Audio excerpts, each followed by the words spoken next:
देखो, trading start करने से पहले मैं आपको बता देता हूँ ट्रेडिंग का एजेंडा हमारा है क्या। स्टार्टिंग के 2 या आज ही मैं ट्राई करूँगा कि जो थ्योरी हमारा पार्ट है वो आज कवर कर लेंगे। एंड थ्योरी आप लोगों के काम का नहीं है, बट स्टिल कि कोर्स स्टार्ट करने से पहले थोड़ा कोर्स का पता होना चाहिए कि why we are doing it. तो अगर आपको कोई इश्यू हो तो तुरंत आप अनम्यूट करके मेरे से तो बाकी का आप म्यूट पे रहना, क्योंकि इसमें डिस्टरबेंस होगा वीडियो में फिर, ठीक है।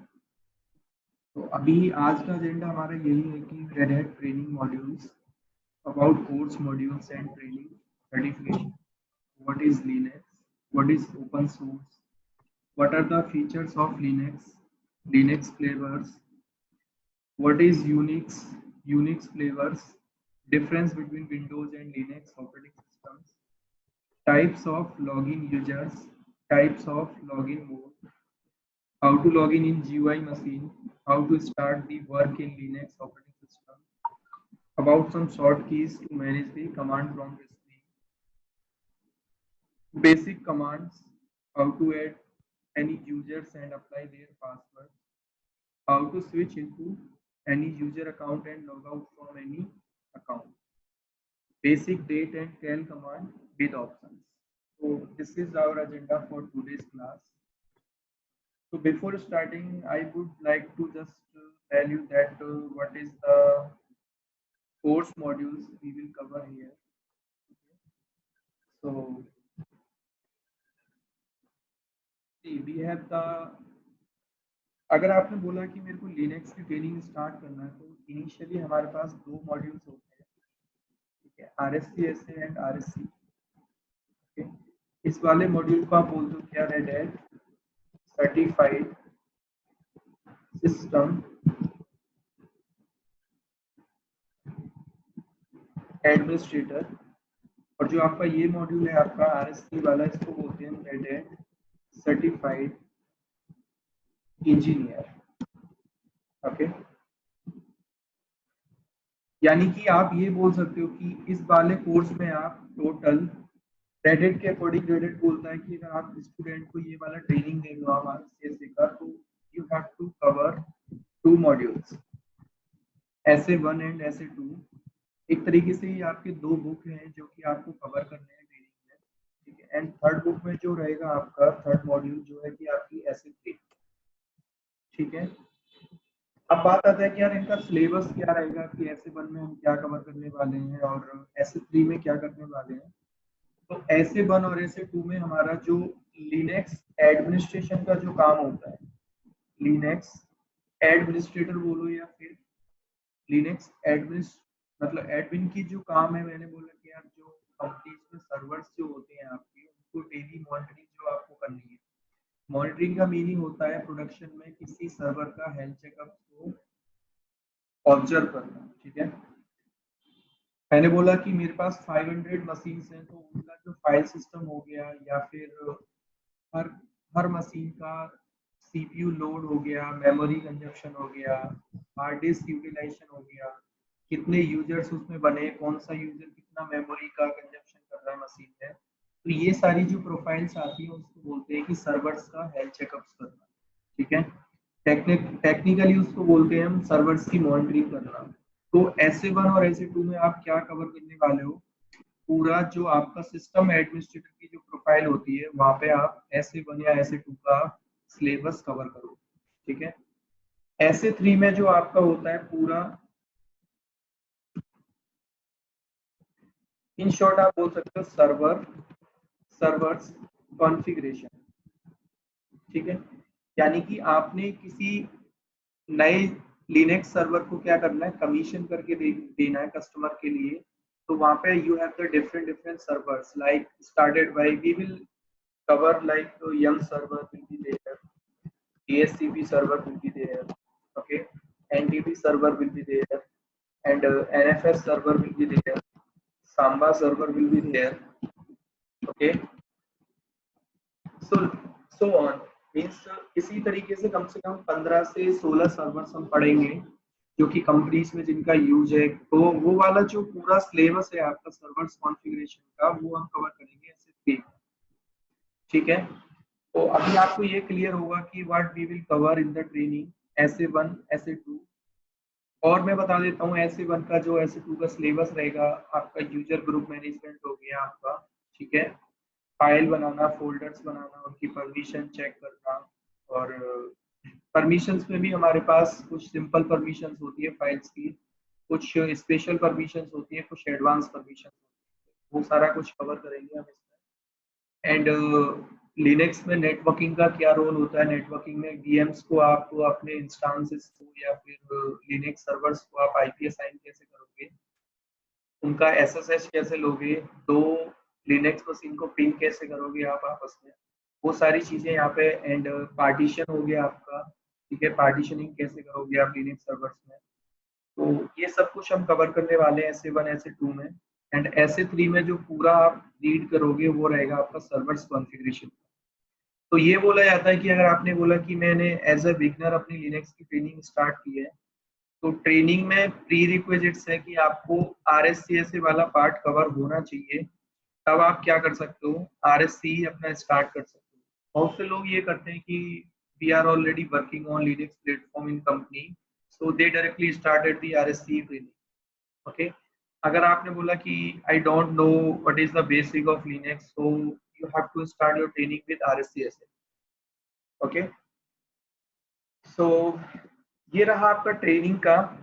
तो आफ्टर ट्रेनिंग इसका क्या होता है, आपका ग्लोबल सर्टिफिकेशन होता है, ठीक है। एक देखो ट्रेनिंग सर्टिफिकेट वो होता है जो कि सेंटर वाले आपको प्रोवाइड करते हैं कि you have taken the training for 3 months from here, तो उसको बोलते हैं training certificate. And that is not required in companies, but company में जो रिक्वायर्ड होता है आपका, उसको बोलते हो आप global certification, which will be provided by red hat. तो ग्लोबल सर्टिफिकेशन का एग्जैक्टली मीनिंग ये है कि आपने एक ऑथराइज पार्टनर से, जो रेडिट का सर्टिफिकेशन पार्टनर है, उससे आपने ट्रेनिंग ली है। एंड रेडिट का आपने एक एग्जाम दिया है, उससे ये वैलिडेट होता है कि आपने लिनक्स की टेक्नोलॉजी पे कोई सर्टिफिकेशन कर रखा है, ठीक है। तो सर्टिफिकेशन भी आपका, दोनों का जो ट्रेनिंग है आपकी RSCSA और RSC, सेम डे या फिर आप डिफरेंट डे भी बुक करके आप एग्जाम दे सकते हो। तो दो एग्जाम आपके होते हैं इसके, पहला RSCSA का एग्जाम होता है, फिर आपका RSC का एग्जाम होगा। तो फुली कमांड लाइन एग्जाम है आपके दोनों, ठीक है। रेड का कोई भी एक एग्जामिनर एग्जाम लेने आता है तो आपको टास्क दिए जाते हैं। कमांड लाइन का मीनिंग होता है कि आपको, you will get the task and you have to configure, ठीक है। तो जो हम लोग पढ़ते हैं वही आपको एग्जाम में भी आपको वही आएगा। In fact after the training we have the dump for every exam. मैंने बोला RSCSA का मैं आपको एक डंप दूंगा और उसमें मैंने मेंशन किया हुआ है कि ये सारे क्वेश्चंस आने वाले हैं, तो उनको आपको क्या करना है, प्रिपेयर करना, ठीक है। एंड पहले आपका RSCSA का एग्जाम होता है, फिर RSC का। लेकिन आप डायरेक्टली ये वाला एग्जाम दे सकते हो। आपने बोला कि मैं क्या RSC का एग्जाम डायरेक्टली दे सकता हूँ, yes you can give, but आपका जो सर्टिफिकेशन आता है ना, RSC का सर्टिफिकेशन नहीं आएगा until unless you will not clear your RSCSA certification. Okay, तो ये आपका रहा कि ग्लोबल सर्टिफिकेशन होगा आपका आफ्टर ट्रेनिंग। अगर आपका जैसे कि अभी एक माइंड में क्वेश्चन आता है कि यार हमको सर्टिफिकेशन करना है कि नहीं करना है, क्योंकि ये सर्टिफिकेशन काफी कॉस्टली है आपका। ये आपका अभी रेट चल रहा है इसका सर्टिफिकेशन का 19,470 रुपीज।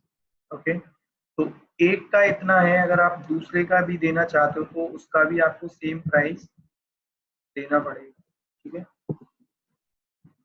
इसका मीनिंग ये हुआ कि आपने 40,000 रुपये में सर्टिफिकेशन कर रहे हो, तो मेरा रिकमेंडेशन ये रहता है पर्सनली कि if you are having more than 5 years experience, तो सर्टिफिकेशन आपके लिए मैटर नहीं करता है, ठीक है।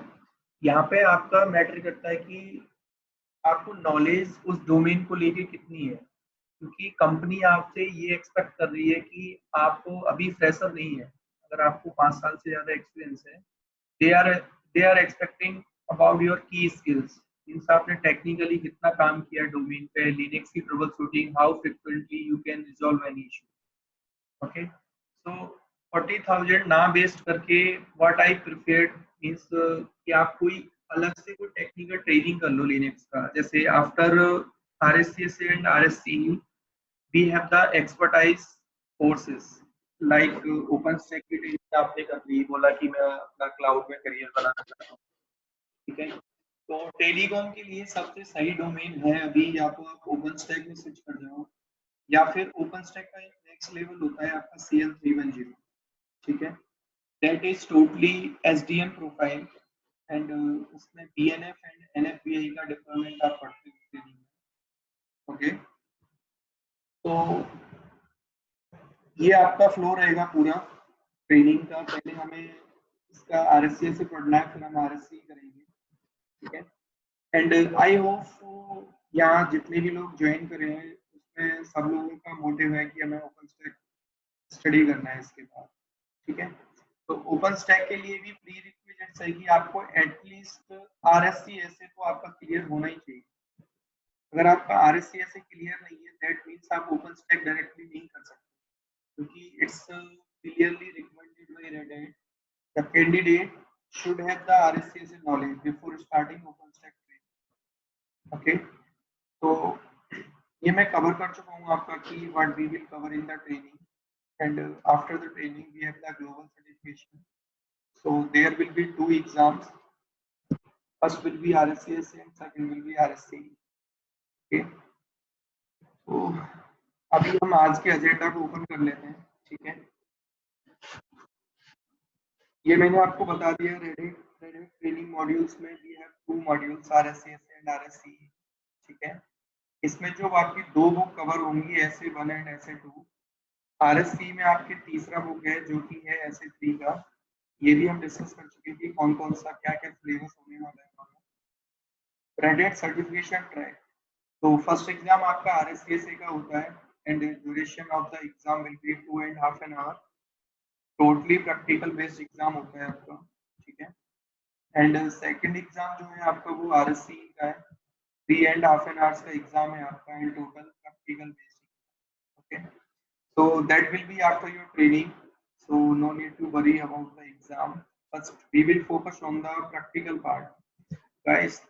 so मैं आपको क्लियरली मेंशन कर दे रहा हूँ कि हम आज की क्लास के बाद थ्योरी नहीं पढ़ेंगे, ठीक है। तो थ्योरी में आज ही आपका जो भी होगा वो कवर कर दूंगा। आज के बाद हमारा ये टारगेट होगा कि किसी कमांड के यूज केसेस कैसे करते हैं कंपनी में, उसको कैसे चलाना है, क्या क्या हमारे पास सिनेरियो हो सकते हैं, ठीक है। because you are already working professional, so मैं I am expecting कि मैं आपको जितना हो सके प्रैक्टिकल नॉलेज डिलीवर करूंगा, ठीक है। सो अभी आप अनम्यूट कर सकते हो, मैं आपसे कुछ क्वेश्चन पूछूंगा, कोई भी आप मेरे को रिप्लाई कर सकते हैं आपके according what is Linux.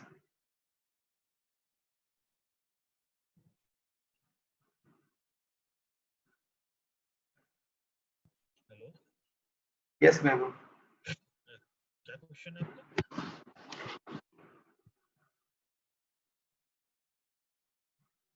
Vaibhav, you can mute yourself because you are not audible properly.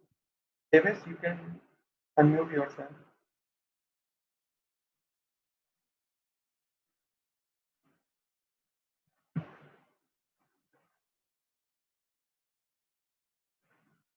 Davis, you there?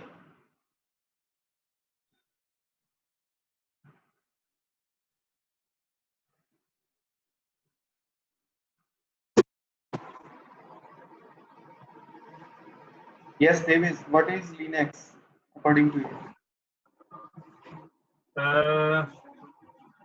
Linux is an operating system. Okay.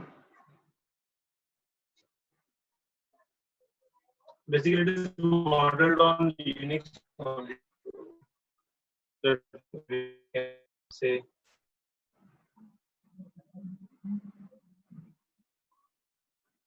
Davis, you are not audible properly, so you can mute.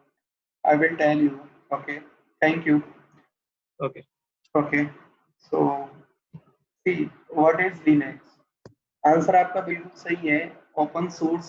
लेकिन आपने बोला ना कि operating system है, but यहाँ पे Linux को जो इतना मार्केट में पॉपुलर बनाने का एक ही रीजन होता है कि Linux is an open source operating system. ठीक है, जनरली हम कभी ये नहीं बोलते कि लिनक्स एक ऑपरेटिंग सिस्टम है। यहाँ पे हम एक लाइन ऐड करते हैं कि Linux is an open source operating system. So now concept is what is open source। Open source का एक सिंपल सा डेफिनेशन होता है, free source code available to all. Okay, तो अब यहाँ पे एक नया वर्ड हमारे माइंड में फिर से आया कि what is source code. Source code का मीनिंग ये होता है कि आपने एक प्रोग्राम लिखा, आपने you have design an application. तो एप्लीकेशन को डिजाइन करने के लिए आपने क्या किया, कुछ प्रोग्राम्स लिखे। तो कोड क्या होता है हमारा, set of program, set of rules, set of instruction by which you are just designing your application. तो ऑपरेटिंग सिस्टम भी हमारा क्या है, collection of programs, collection of rules, set of rules, set of instruction. इसको क्या बोलते हैं, हम ऑपरेटिंग सिस्टम बोलते हैं। तो अब सोर्स कोड का मीनिंग ये हो गया यहाँ पे कि source code is bunch of, और यू कैन से कि number of programs are there behind any operating system. जब ऑपरेटिंग सिस्टम लिखा गया है तो उसमें कुछ कोडिंग करी गई है बैकएंड, और उस सोर्स कोड को हम टेक्निकली बोलते हैं कर्नल। किसी भी ओएस के कर्नल को ही आप बोलो सोर्स कोड है वो ओएस का, या फिर आप इन शॉर्ट ये बोल सकते हो कि कोई भी सोर्स कोड को ही हम कर्नल बोलते हैं किसी ऑपरेटिंग सिस्टम में। ओके, तो Linux is an open source operating system. तो ओपन सोर्स का मीनिंग होता है free source code available to all. अब इसका मीनिंग क्या है, free source code available to all, यानी कि मैंने कहा कि if you are a good programmer you know that how we can modify kernel। what is kernel? It's the source code of operating system।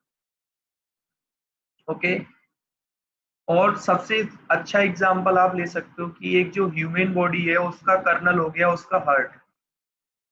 उसकी body को जो centralise कर रहा है, मैनेज कर रहा है, वो हार्ट कर रहा है उसका। ठीक है, तो कर्नल भी किसी ऑपरेटिंग सिस्टम का एक सोर्स कोड हुआ, यानी कि पूरे ऑपरेटिंग सिस्टम को जो मैनेज कर रहा है कौन कर रहा है, कर्नल। तो मैंने बोला कि यार कि अगर मैंने बोला कि सोर्स कोड फ्री में अवेलेबल है तो क्यों ना इसमें कुछ मॉडिफाई किया जाए।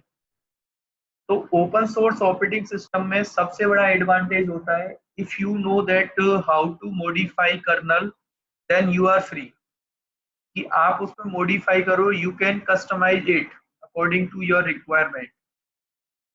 मैंने बोला कि यार मेरा ऑपरेटिंग सिस्टम इंस्टॉल हुआ, बाद में क्या मैं इसमें कस्टमाइजेशन कर सकता हूँ कुछ अपने अकॉर्डिंग। एक कस्टमर की रिक्वायरमेंट आई कि नहीं यार ये बाय डिफॉल्ट फीचर ऐसे काम कर रहा है, इसमें कुछ कस्टमाइज करके दो, इसका लुक एंड फील चेंज होना चाहिए। तो उसको बोलते हैं you are free to distribute source code. Okay, so यहाँ पे अगर मैं नीचे स्क्रॉल डाउन करता हूँ तो उसका मीनिंग लिखा है कि what is Linux.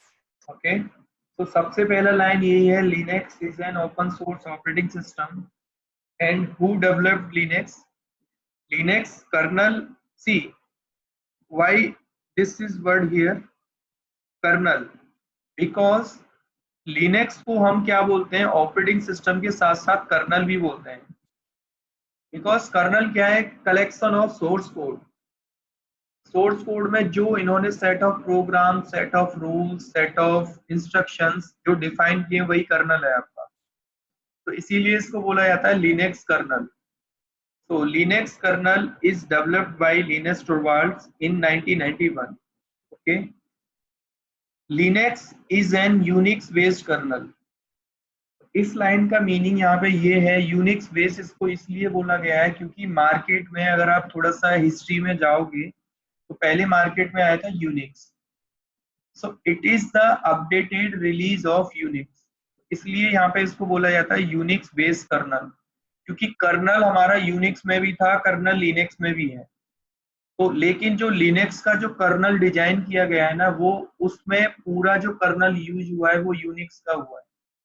Okay, Linux Torvald creates open source Unix like kernel. तो इस लाइन का भी मीनिंग यहाँ पे यही है, यूनिक्स लाइक कर्नल बोलो, यूनिक्स बेस्ड कर्नल बोलो, सेम चीज।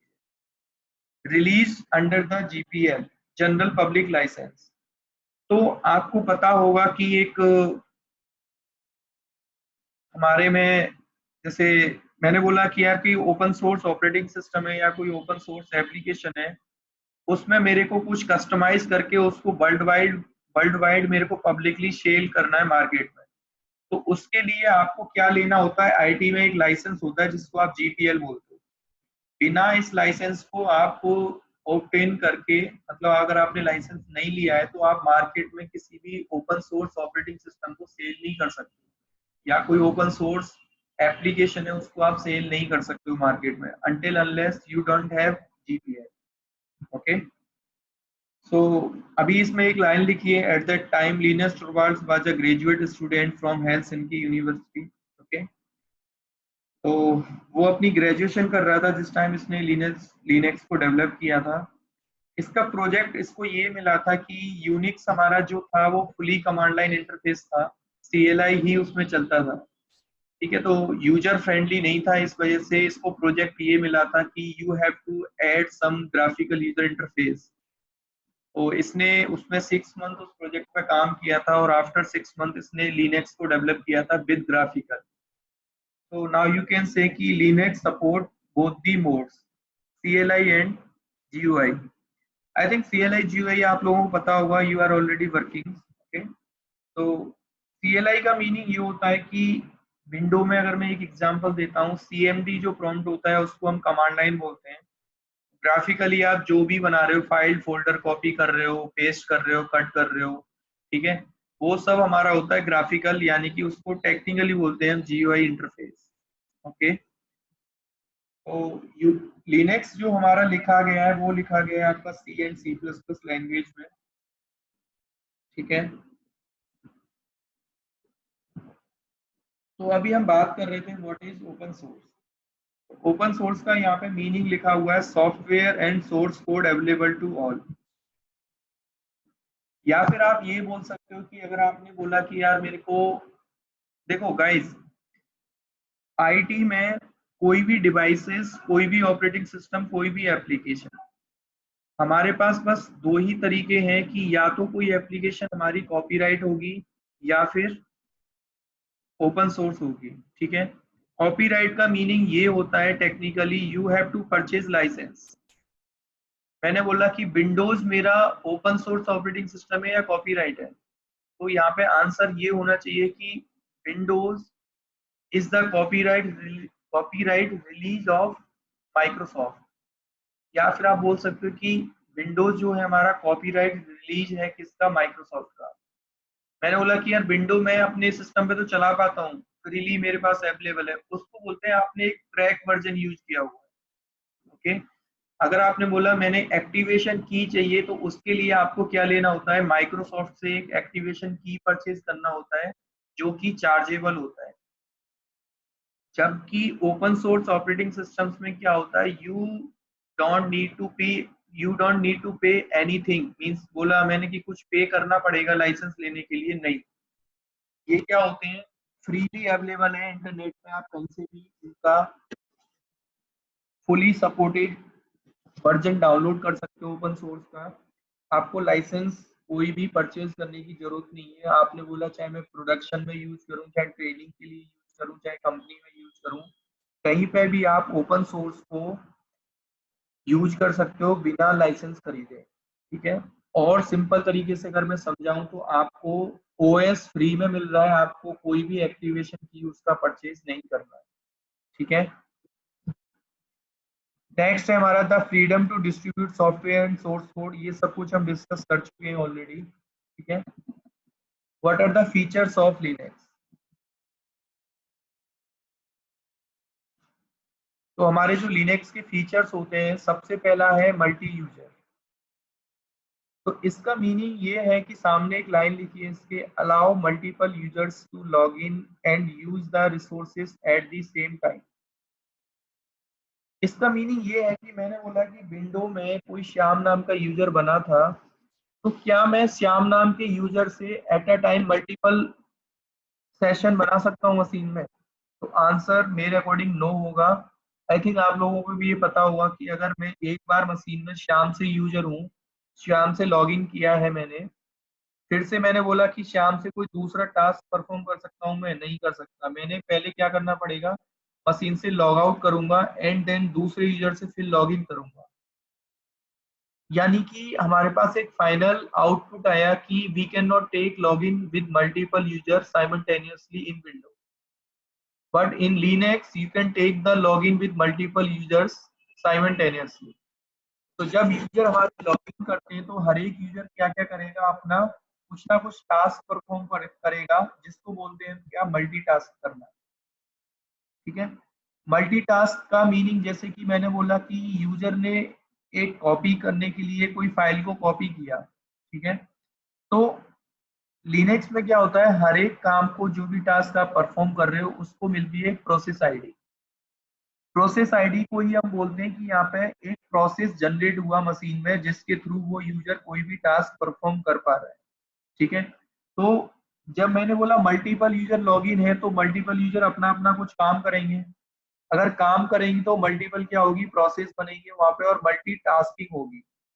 टास्क का मीनिंग हो गया कि capable of running multiple applications and process at the same time. ऐसा नहीं होगा कि श्याम ने कोई एप्लीकेशन चला रखा है तो दूसरा यूजर कोई आया XYZ, वो अपना काम करेगा। यस, वो भी करेगा अपना काम और श्याम भी कर सकता है एट द सेम टाइम। तो यहाँ पे ना एक चीज और लिखी है, use the resources eight the same time. तो इसका मीनिंग ये हो गया कि आप सेम मशीन के रिसोर्सेस कितने भी यूजर चाहे वो eight the same time use कर सकते हैं। ठीक है। पोर्टेबिलिटी का मीनिंग ये होता है, can be installed on all hardware architecture. ठीक है।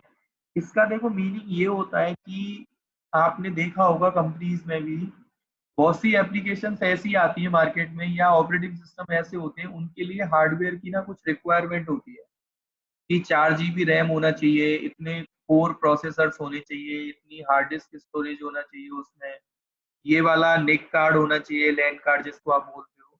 तो लिनक्स ये कहता है कि मेरे लिए कोई ऐसी लंबी चौड़ी रिक्वायरमेंट नहीं है, कि आप अगर वो फुलफिल हो रही है, मीट हो रही है वो रिक्वायरमेंट, तभी आप इंस्टॉल कर सकते हो। ठीक है। लिनक्स क्या है, हमारा एक बहुत ही लाइट ऑपरेटिंग सिस्टम है, जिसको आप मिनिमम से मिनिमम हार्डवेयर रिक्वायरमेंट में भी आप उसको इंस्टॉल कर सकते हो। तो टेक्निकली हार्डवेयर रिक्वायरमेंट को हम यहाँ पे बोलते हैं पोर्टेबिलिटी। यानी कि आपने कहा कि मेरे पास डेल का हार्डवेयर है, डेल के ब्लेड सर्वर्स लगे हैं कंपनी में, HP के ब्लेड सर्वर्स लगे हैं, विप्रो के लगे हैं, IBM के लगे हैं, तो आप कहीं भी उसको क्या कर सकते हो, इंस्टॉल कर सकते हो। ठीक है। तो यही बेस्ट एडवांटेज होते हैं सोर्स यानी ओपन सोर्स ऑपरेटिंग सिस्टम्स के, we can install on all hardware architecture. ठीक है। अगर मैंने बोला कि यार कोई कॉपीराइट चीज है, तो यहाँ पे ना आपने सुना होगा कि IBM अपना एक ऑपरेटिंग सिस्टम देता है मार्केट में, AIX। उसका नाम क्या होता है, AIX। ठीक है। तो IBM अब यहाँ पे ये कहता है कि अगर आपको मेरा ऑपरेटिंग सिस्टम चाहिए, तो सबसे पहले तो आपको OS के साथ साथ OS का लाइसेंस लेना पड़ेगा, और वो लाइसेंस होगा आपका पर यूजर। आपको रिक्वायरमेंट बतानी पड़ेगी कि मेरे इस ऑपरेटिंग सिस्टम पे कितने यूजर लॉगिन करने वाले हैं। ठीक है। और उसके बाद आपको IBM से ही हार्डवेयर खरीदना पड़ेगा, IBM की ही एप्लीकेशन होंगी, और इन फ्यूचर कोई एप्लीकेशन में कुछ प्रॉब्लम हुई तो आपको सपोर्ट भी किससे लेना पड़ेगा, IBM से ही लेना पड़ेगा। ठीक है। तो यहाँ पे प्रॉब्लम ये हो जाती है एंड यूजर के लिए कि यूजर अपने मन से कुछ नहीं कर सकता। यहाँ पे डिपेंडेंसी होगी बहुत ज्यादा कि हार्डवेयर भी IBM से, सपोर्ट भी, ऑपरेटिंग सिस्टम भी, और यूजर की लिमिट्स भी है। तो इसलिए कॉपीराइट जो रिलीज होते हैं किसी भी चीज के, उनमें बहुत सारी प्रॉब्लम्स होती है। तो कंपनी चाहती है कि यूजर फ्रेंडली इन्वायरमेंट हो, उसमें ऐसा ना हो कि मेरे को बहुत सारी लिमिटेशंस हो, जिसके लिए मेरे को कस्टमर को, या जहाँ से मैंने कोई भी चीज एप्लीकेशन खरीदी है, उसको बार बार चेंज करना पड़ रहा है। ठीक है। रिलायबिलिटी का meaning, large servers have been successfully been running without a single second of down time. ठीक है। आई आपको सब लोगों को पता है, एक्टिविटीज परफॉर्म करते रहते हो, डाउन टाइम का मीनिंग क्या होता है। ठीक है। सिक्योरिटी का फीचर्स यहाँ पे बोला जाता है कि Linux is more secure compare to window. ठीक है। तो यहाँ पे इनवॉल्व इनबिल्ट आपके फायरवॉल हैं, जिनको सॉफ्टवेयर फायरवॉल बोलते हो आप लिनक्स में। एक तो आपका फायरवॉल है itself and IP tables and SE Linux. Okay, so these are some security features in Linux. So we will cover these topics later. But आप अभी के लिए ये समझ लें कि सिक्योरिटी के लिए लिनक्स में inbuilt software firewall available available है हमारे पास, IP tables, SE Linux and firewall. Okay.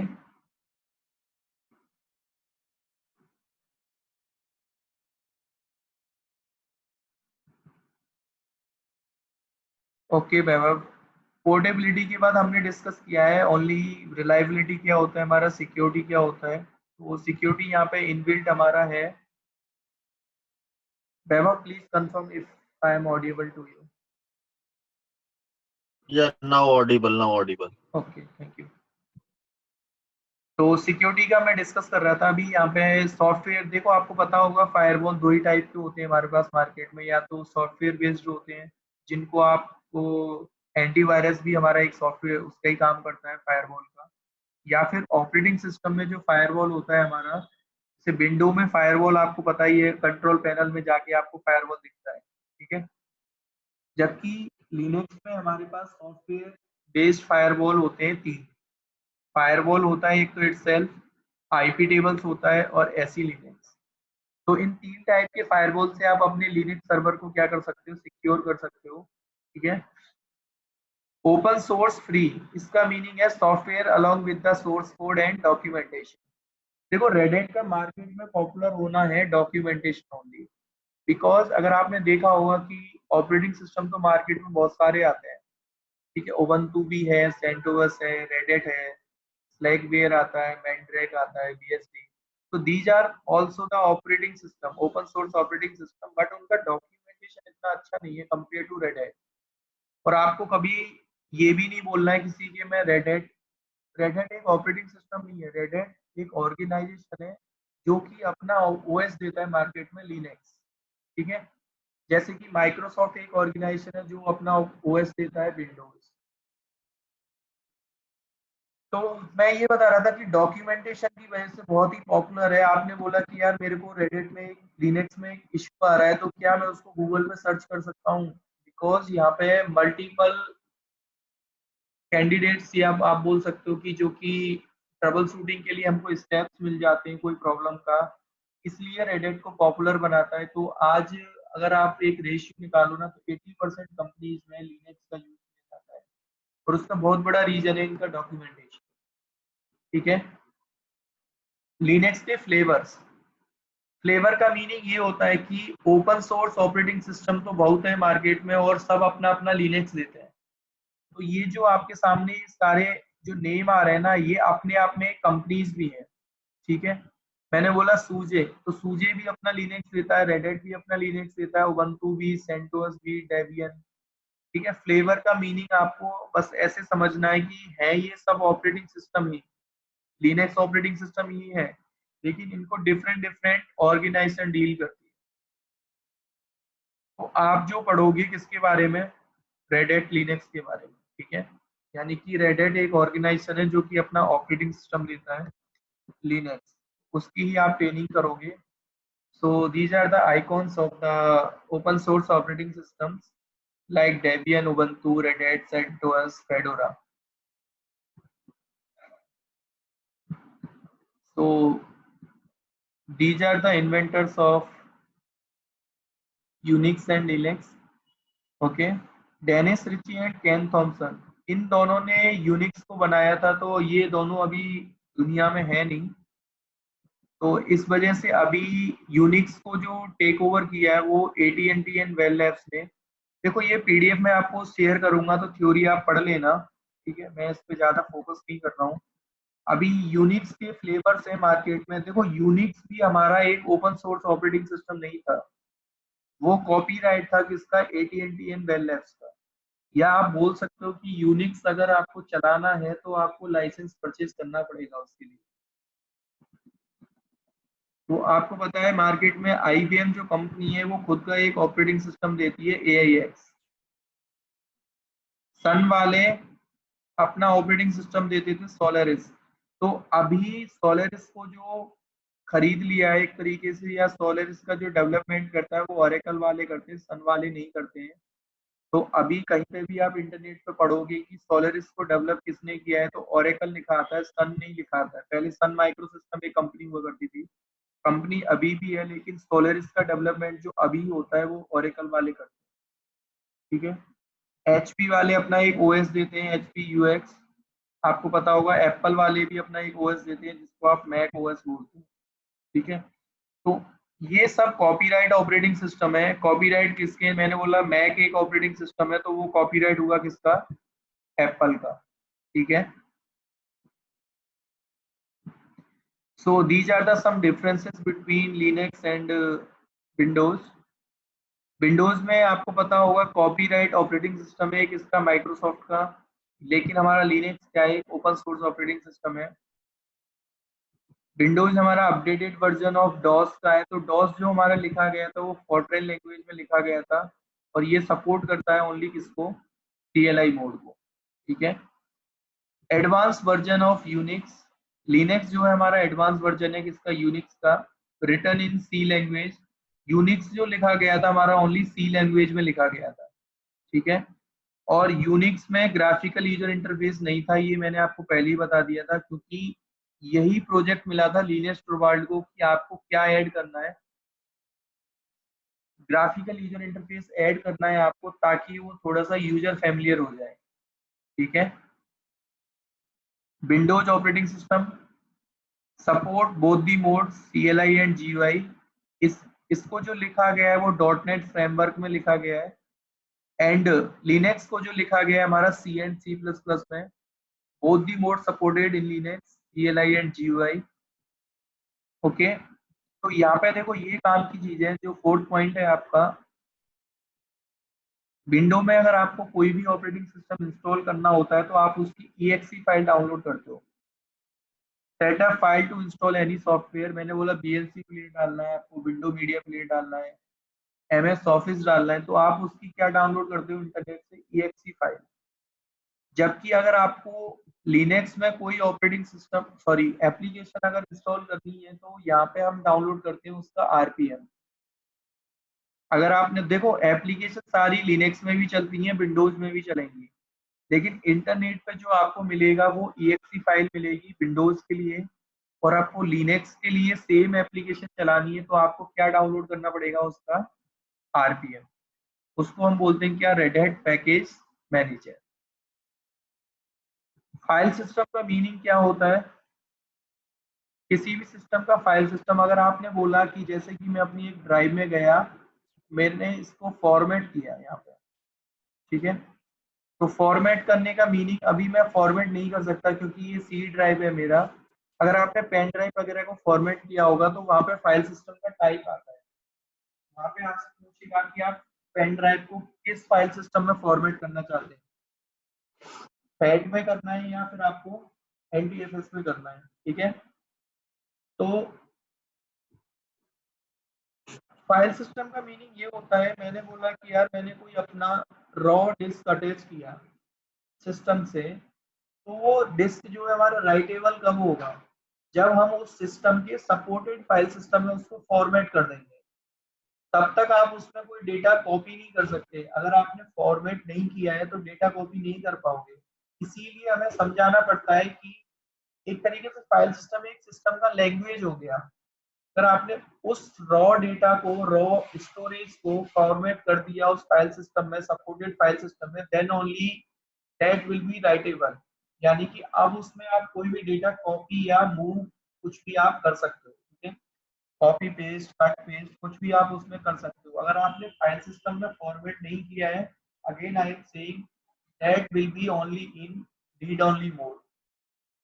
ठीक है, तो लिनक्स में जो हमारे फाइल सिस्टम टाइप होते हैं वो ext2, ext3, ext4।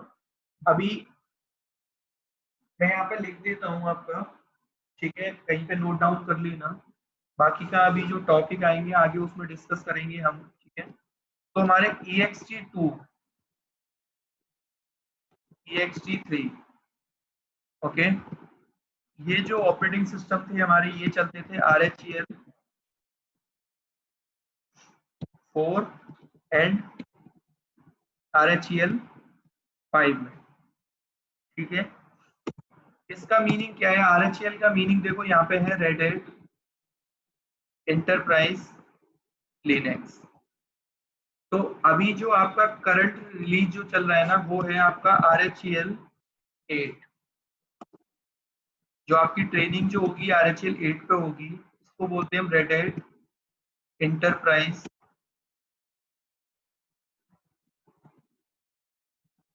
लिनक्स। इसका मीनिंग क्या है red hat enterprise Linux RHEL का? कोई बता सकता है क्या? जिसको भी पता हो कि RHEL का एग्जैक्टली मीनिंग क्या है?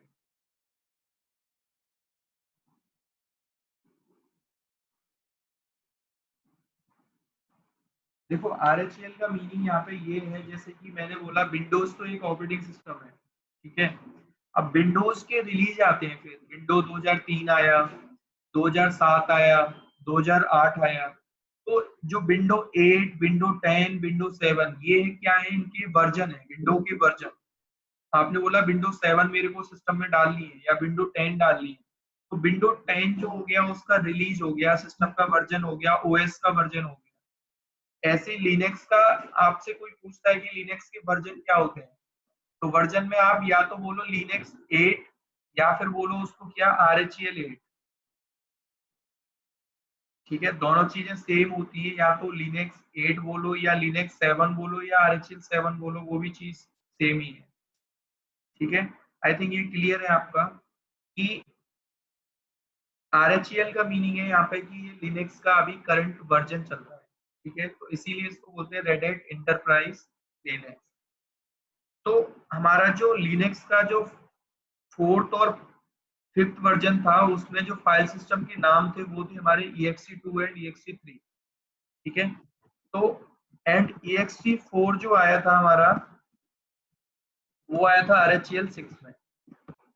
ठीक है, एंड आपका XFS जो नया फाइल सिस्टम है वो सपोर्ट करता है हमारा किसमें, RHEL 7 में and RHEL 8।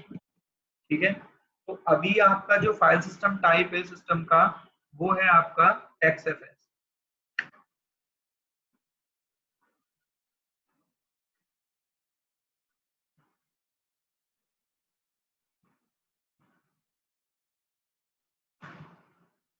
What is the meaning of boot loader? देखो बूट लोडर का मीनिंग यहाँ पे ये होता है, हर एक ऑपरेटिंग सिस्टम में कोई ना कोई बूट लोडर आपको मिलेगा।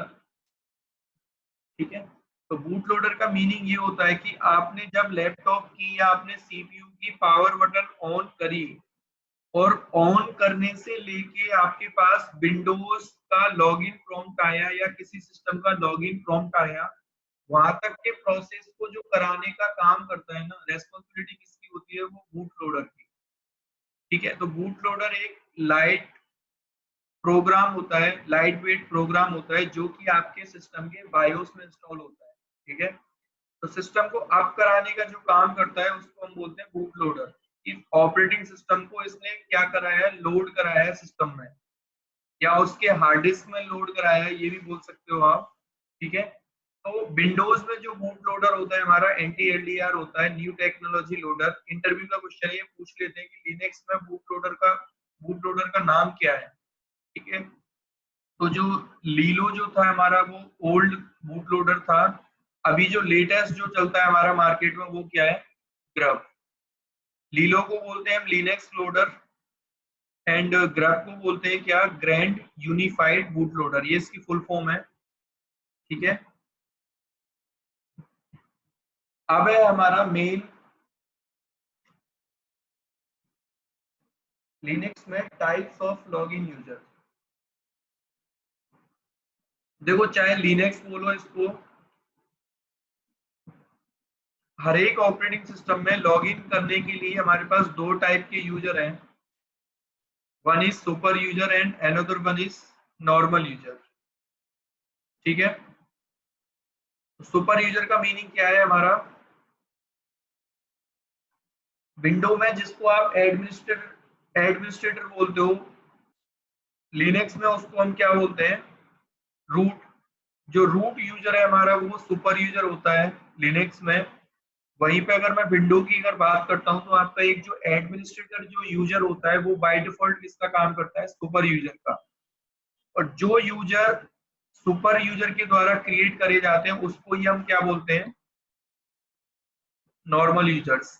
ठीक है, तो मशीन में सुपर यूजर का अकाउंट हमेशा एक ही होता है, नॉर्मल यूजर्स मल्टीपल हो सकते हैं लेकिन सुपर यूजर हमेशा एक ही रहेगा। तो विंडो में सुपर यूजर जो होता है हमारा एडमिनिस्ट्रेटर होता है, लिनक्स में जो सुपर यूजर होता है हमारा वो कौन होता है, रूट। ठीक है, तो आप आइडेंटिफाई कैसे करोगे कि मशीन में मैं सुपर यूजर से लॉगिन हूं या फिर नॉर्मल यूजर से। ठीक है, तो यहाँ पे आइडेंटिफिकेशन के लिए आपके पास क्या होता है,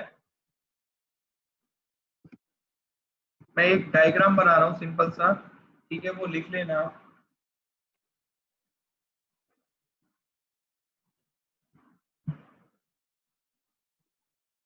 देखो,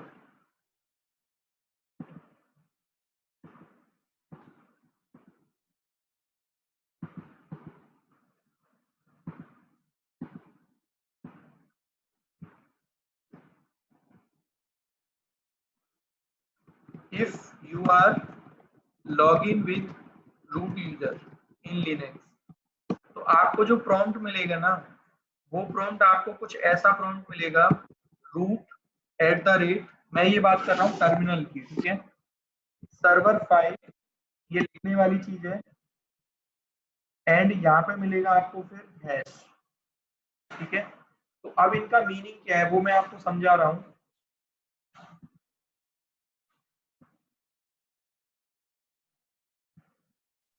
जो ये रूट है इसका मीनिंग होता है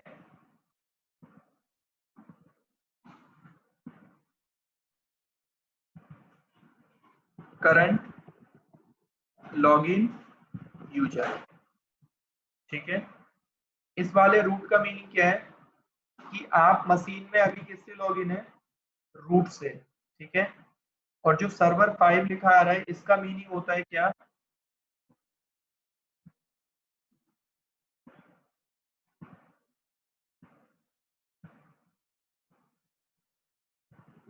होस्ट नेम ऑफ मशीन। ठीक है, इस सर्वर 5 का मीनिंग क्या हो गया कि ये मशीन का होस्ट नेम है, एंड जो ये टिल्ड सिंबल जो आ रहा है इसको बोलते हैं हम टिल्ड सिंबल। ठीक है, कीबोर्ड में एस्केप वाली बटन के नीचे जो सिंबल होता है ये टिल्ड सिंबल होता है। तो इसको हम लिनक्स में क्या बोलते हैं, इसको बोलते हैं लिनक्स में क्या, PWD, it's your present working directory. ठीक है, क्या बोलते हैं इसको, प्रेजेंट वर्किंग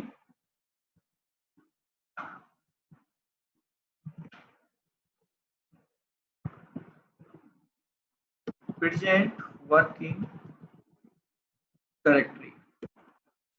ठीक है,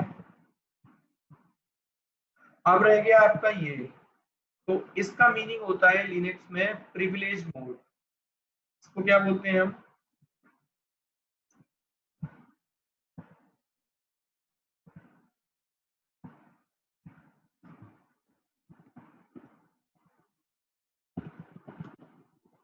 प्रिविलेज मोड।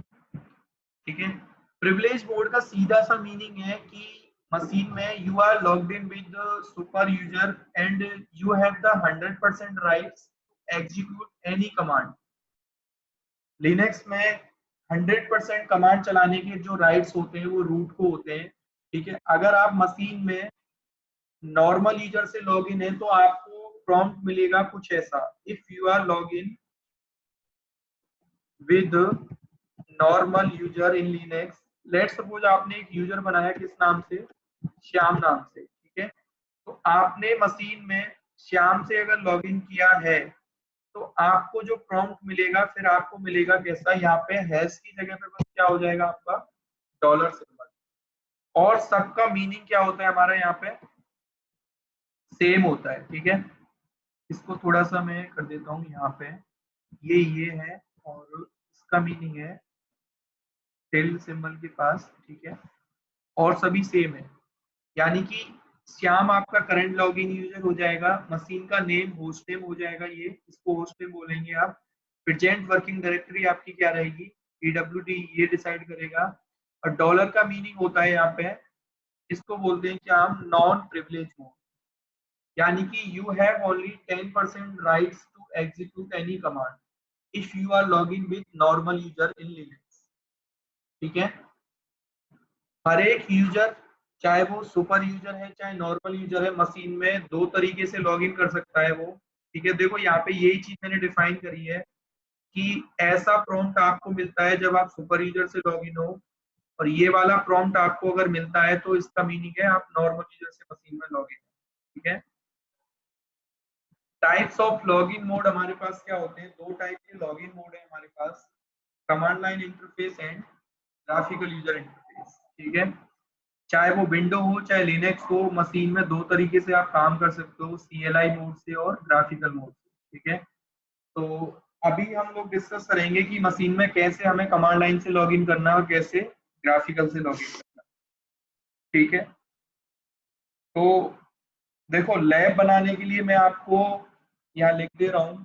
ठीक है, तो सबको मैं आफ्टर दिस क्लास एक गूगल ड्राइव का लिंक शेयर करूंगा, वहां से आपको एक ISO और एक सॉफ्टवेयर डाउनलोड करना है। सबसे पहले आप लोगों के पास वर्चुअल बॉक्स है, चैट बॉक्स में मेरे को टाइप कर दो जिसके पास है और नहीं, वर्चुअल बॉक्स या फिर VMware वर्कस्टेशन।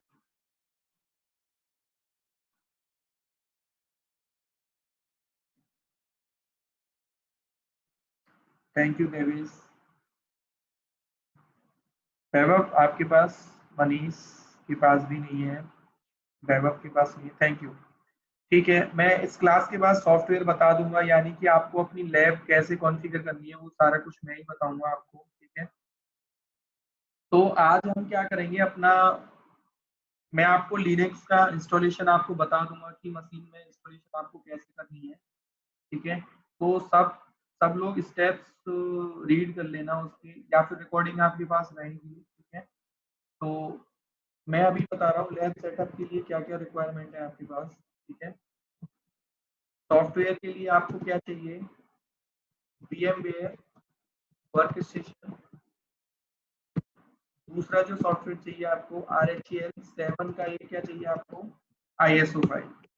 ठीक है, एंड आपके सिस्टम में अगर आप लोग जैसे नोकिया में वर्किंग हो तो कहीं पे आपके अगर वर्चुअलाइजेशन टेक्नोलॉजी इनेबल ना हो, तो मैं यहाँ लिख दे रहा हूँ BT should be enable in BIOS।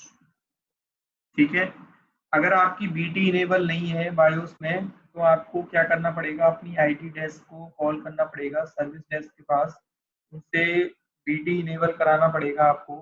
ठीक है, तब आप क्या कर सकते हो, अपने सिस्टम में मशीन बना सकते हो। ठीक है, तो जो ये सॉफ्टवेयर है ना, ये एक थर्ड पार्टी सॉफ्टवेयर है, बिकॉज आपको बेस मशीन पे तो विंडोज ऑपरेटिंग सिस्टम डाला हुआ है आपने अपने लैपटॉप में, तो आपको प्रैक्टिस के लिए क्या करना होगा, एक वर्चुअल मशीन आपको बनानी पड़ेगी अपने सिस्टम में। तो जो वर्चुअल मशीन बनाने के लिए एक सॉफ्टवेयर है हमारे पास जिसका नाम है VMware वर्कस्टेशन। ठीक है, तो अभी मैंने वो अपने लैपटॉप में इंस्टॉल किया हुआ है, तो मैं अभी आगे आपको यही बता रहा हूँ कि उस सॉफ्टवेयर को आपको यूज कैसे करना है। ठीक है, सॉफ्टवेयर इंस्टॉल करने के लिए आपको कुछ नहीं करना है, एक आपको सिंपल फाइल है आपकी इसकी, उसको बस रन करना है आपको। ठीक है,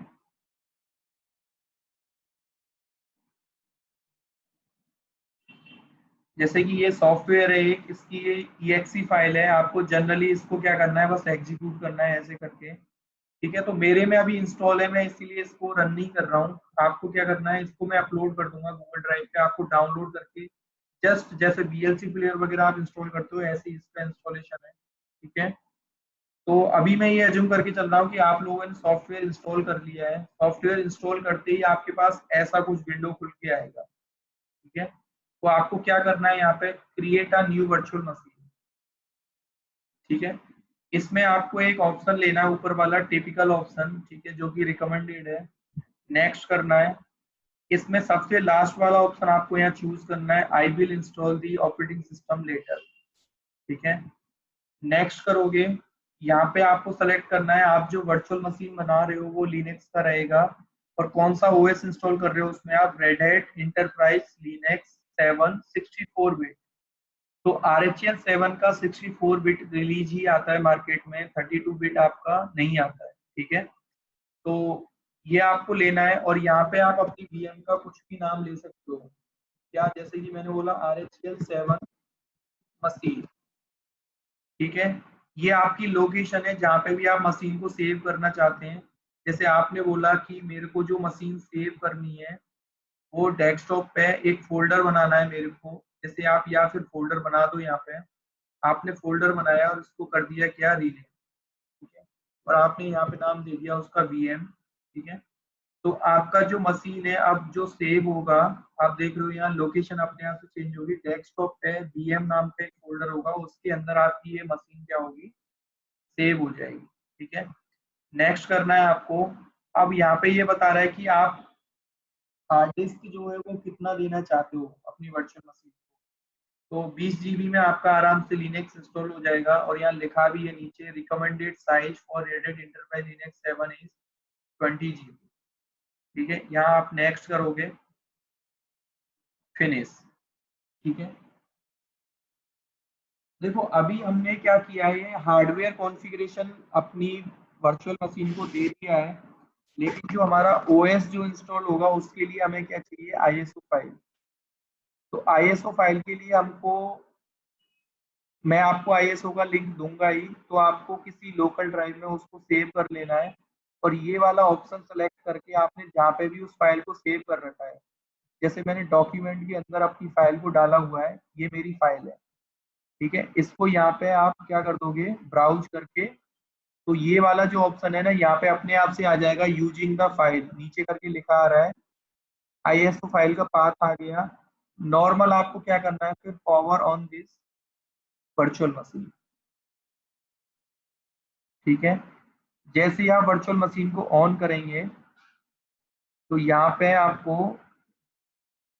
ये वाला ऑप्शन सेलेक्ट करना है, ऊपर वाला जो व्हाइट हो गया अपने आप से, install red hat enterprise Linux 7.3।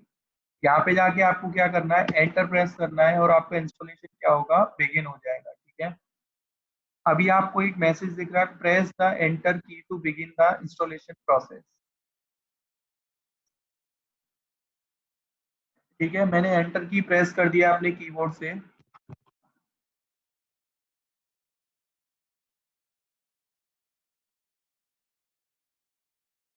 तो कुछ स्टेप्स आपको फॉलो करने, सेम वीडियो आप फॉलो कर लेना, लेकिन आप सब लोगों को कल क्लास स्टार्ट होने से पहले आपके पास ये इंस्टॉलेशन हो जानी चाहिए, ठीक है।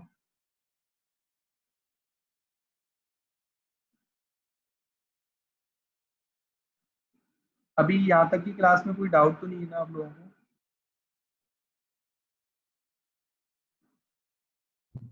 नहीं। ठीक है। अभी जैसे आपका सेटअप बन जाएगा ना, कल से हम पूरा थ्योरी तो बिल्कुल नहीं पढ़ेंगे, जो भी होगा हमारा कमांड लाइन स्टार्ट करेंगे। तो आज मेरे को कुछ कवर करना था कि सर्टिफिकेशन वगैरह लिनक्स वगैरह का थोड़ा सा, तो वो हम कवर कर चुके हैं। तो अभी इंस्टॉलेशन करने के बाद पूरा प्रैक्टिकल है कि लिनक्स में बेसिक कमांड्स पढ़ेंगे पहले कुछ, ठीक है। तो ये डेट एंड टाइम में आप सेलेक्ट कर सकते हो, जैसे इंडिया में हमें लेना है टाइम अपना कोलकाता, ठीक है। टाइम जोन हमारा ये हो गया, एशिया कोलकाता। एंड देखो यहाँ पे मिनिमल इंस्टॉलेशन में आपको जो ऑप्शन लेना है, सर्वर विद GUI वाला, अगर आपने ये वाला ऑप्शन लिया ना, तो ये आपके लिनक्स को जो इंस्टॉल करेगा ना, फुली कमांड लाइन में इंस्टॉल करेगा, ठीक है। तो हमें जो ऑप्शन लेना है, हमें क्या चाहिए कि हमारे पास ग्राफिकल भी हो और कमांड लाइन भी हो, ठीक है। तो आपको ऑप्शन लेना है सर्वर विद GUI वाला, तो यहाँ पे सेलेक्ट करके क्या कर देना है, उसको डन।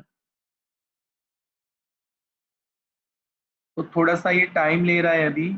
मीनवाइल आपको क्या करना है, अभी देखो यहाँ पे एक सेलेक्टेड हो रखा है, ऑटोमेटिक पार्टीशनिंग सेलेक्टेड, तो इसको आप क्या कर सकते हो, जैसे इसको दो ऑप्शन है आपके पास। आपने बोला कि जैसे मैं जब विंडो इंस्टॉल करता हूँ तो मैं खुद से कस्टम पार्टीशन बनाता हूँ, खुद से पार्टीशन क्रिएट करता हूँ, तो आप वो भी कर सकते हो। यहाँ पे आपने बोला नहीं, पार्टीशन क्या है, अपने आप से क्रिएट होनी चाहिए, ठीक है। तो अभी के लिए मैं ये अज्यूम करके चल रहा हूँ कि आपको खुद से पार्टीशनिंग नहीं करनी है, जो सिस्टम है वो अपने आप से पार्टीशन यहाँ पे बनाएगा। ठीक है, बाद में मैं बता दूंगा आपको कि मैनुअल पार्टीशन भी कैसे क्रिएट करते हैं। अभी के लिए हम ये अज्यूम करके चल रहे हैं कि आपको पार्टीशनिंग यहाँ पे नहीं करनी है। ठीक है, नॉलेज के लिए आप देख सकते हो, कहीं पे नोट डाउन कर लेना। Minimum partition and size required for Linux. देखो विंडोज में हमारा जो ऑपरेटिंग सिस्टम होता है, main operating system, sorry main partition जो होता है वो होता है सी ड्राइव।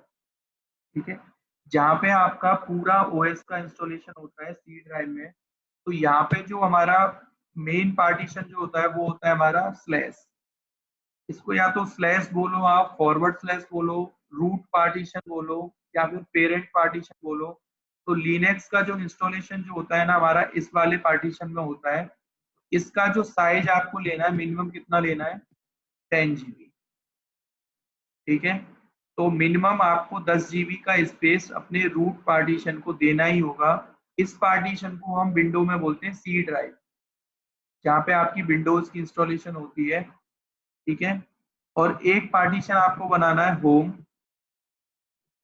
जिसकी रिक्वायरमेंट आप जैसे आपने बोला कि होम को मैंने कितना दे दिया, 2 GB।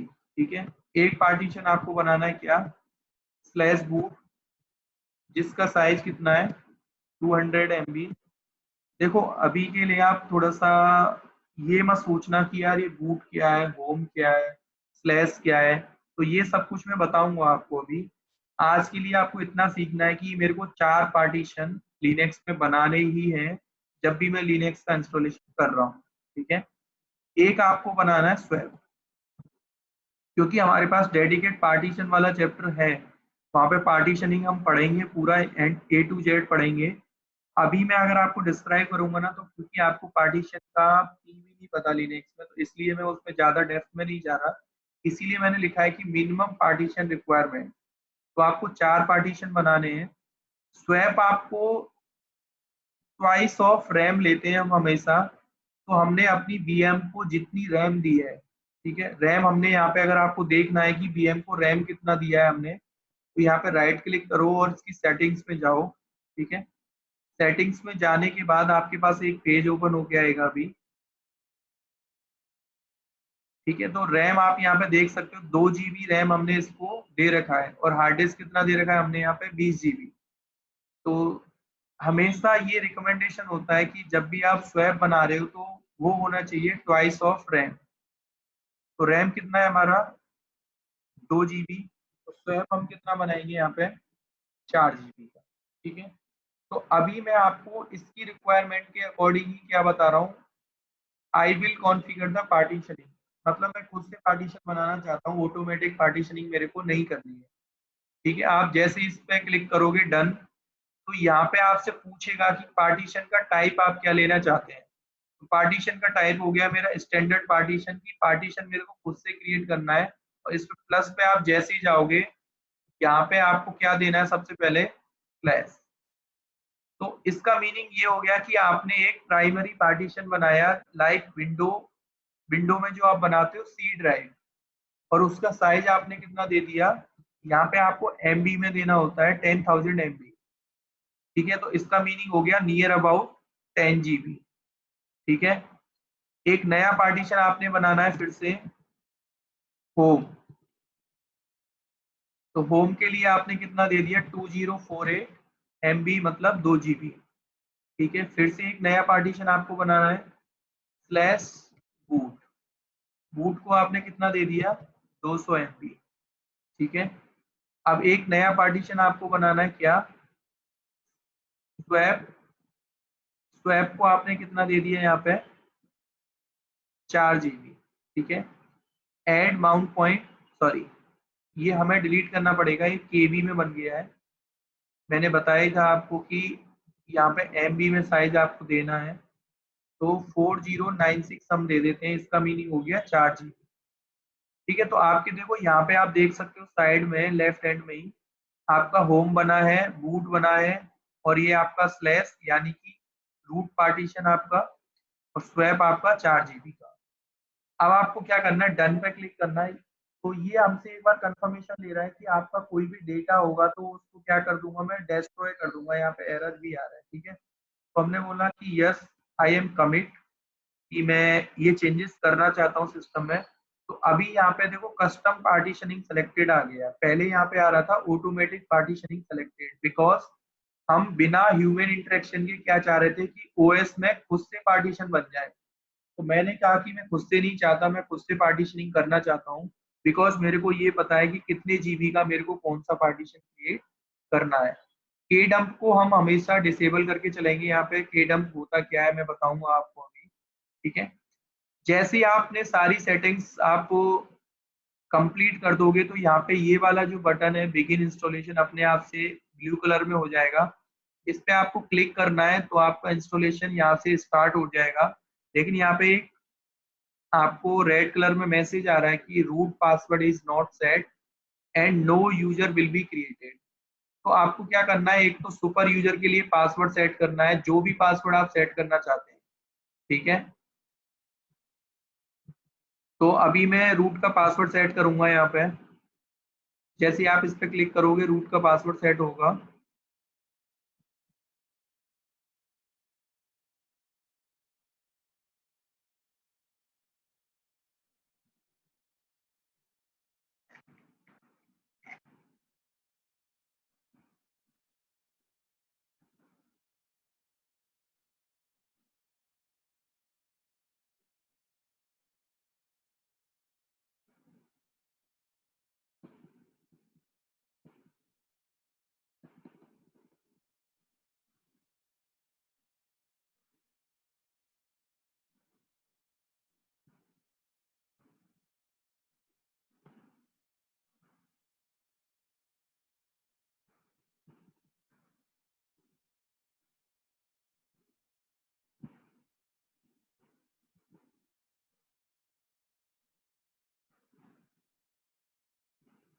और इस सॉफ्टवेयर में देखो मैं आपको दो शॉर्टकट भी लिख के दे रहा हूँ यहाँ पे, control plus alt, control plus alt. अगर आप प्रेस करोगे to move out cursor from workstation software, ठीक है। और अगर कंट्रोल प्लस जी आप प्रेस करोगे कीबोर्ड से टू गो इनसाइड वर्कस्टेशन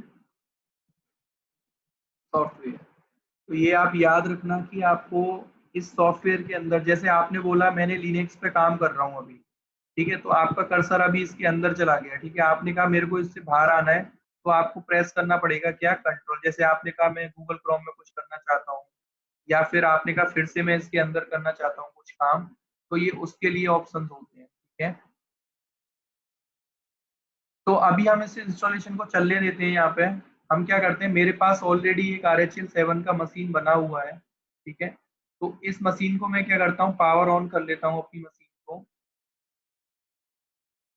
तो आपको अभी मैं ये बता रहा हूँ, अभी ये अज्यूम करके चलो कि आपने जो ये मशीन बनाया है ये इंस्टॉलेशन इसका कंप्लीट हो गया है। आपको बस करना क्या है,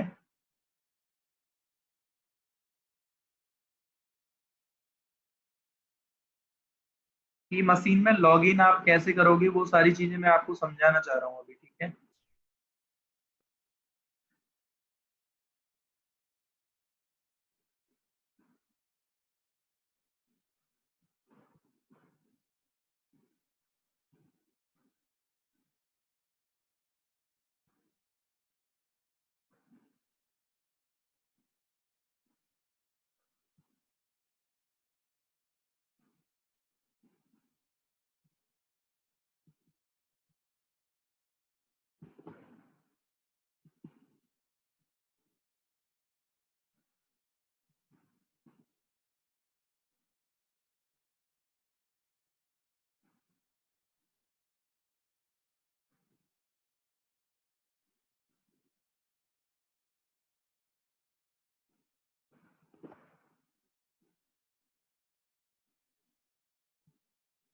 ठीक है।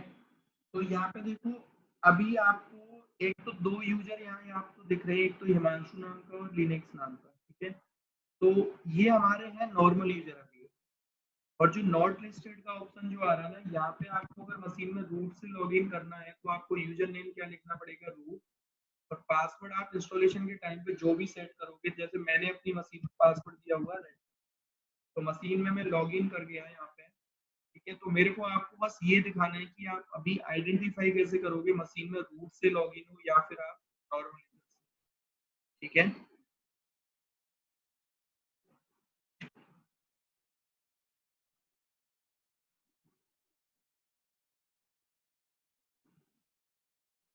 एक मिनट देना, मैं अभी इस मशीन को देख लेता हूँ इसमें कुछ प्रॉब्लम है क्या है।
हाँ, तो हमारा ना वो इंस्टॉलेशन अभी चलता रहेगा।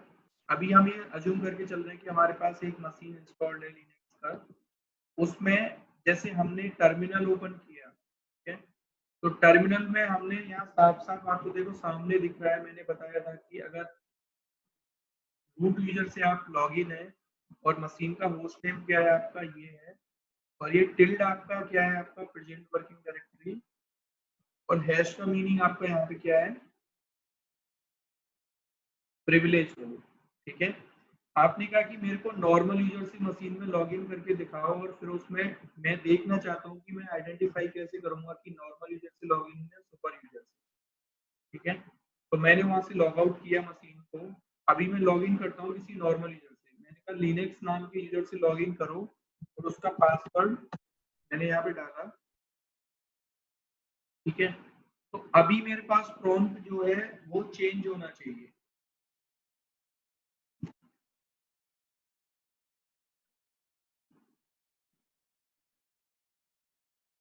ठीक है? मैंने यहाँ पे टर्मिनल ओपन किया, तो अभी देखो आप देख सकते हो साफ साफ यहाँ पे है कि जो टर्मिनल हमारे पास अभी आ रहा है ओपन होके,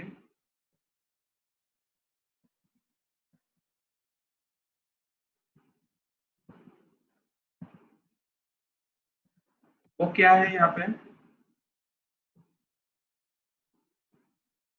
लिनक्स @ फिर लोकल होस्ट आ रहा है, फिर आपका टेल सिंबल आ रहा है, फिर आ रहा है आपका हैश। तो इसका मीनिंग क्या हुआ कि अभी आप मशीन में जो लॉगिन है वो है आप नॉर्मल यूजर से, ठीक है? तो अभी अकॉर्डिंग टू स्लाइड देखो हमने क्या बोला कि अगर आपने you are login with normal user in Linux, तो करंट लॉगिन यूजर हमारा वहाँ लिनक्स आ रहा है, फिर मशीन का होस्ट नेम आ रहा है, फिर टिल्ड सिंबल का मीनिंग हो गया प्रेजेंट वर्किंग डायरेक्टरी, और इसका मीनिंग क्या हो गया, नॉन प्रिविलेज मोड, ठीक है? लेकिन यहाँ पे मैंने दो चीजें आपको बताई कि मशीन में CLI मोड होता है और एक क्या होता है हमारा GUI मोड, ठीक है? तो ये स्लाइड हमारा डे 1 का यहाँ पे कंप्लीट हो जाता है आफ्टर दिस, ठीक है? तो यहाँ पे ना कुछ शॉर्टकट्स होते हैं, मैंने बोला कि यार मशीन में अगर मैंने ऑल्ट कंट्रोल प्लस F1 अगर प्रेस किया, मैंने क्या प्रेस किया यहाँ मशीन में, ऑल्ट कंट्रोल F1 प्रेस किया, मैं अपने कीबोर्ड से प्रेस कर रहा हूँ। आप जब प्रैक्टिस करोगे ना, मैं स्लाइड आपको शेयर करूंगा, तो वहां आपको ये सारे प्रैक्टिकल करके देखने हैं, ठीक है?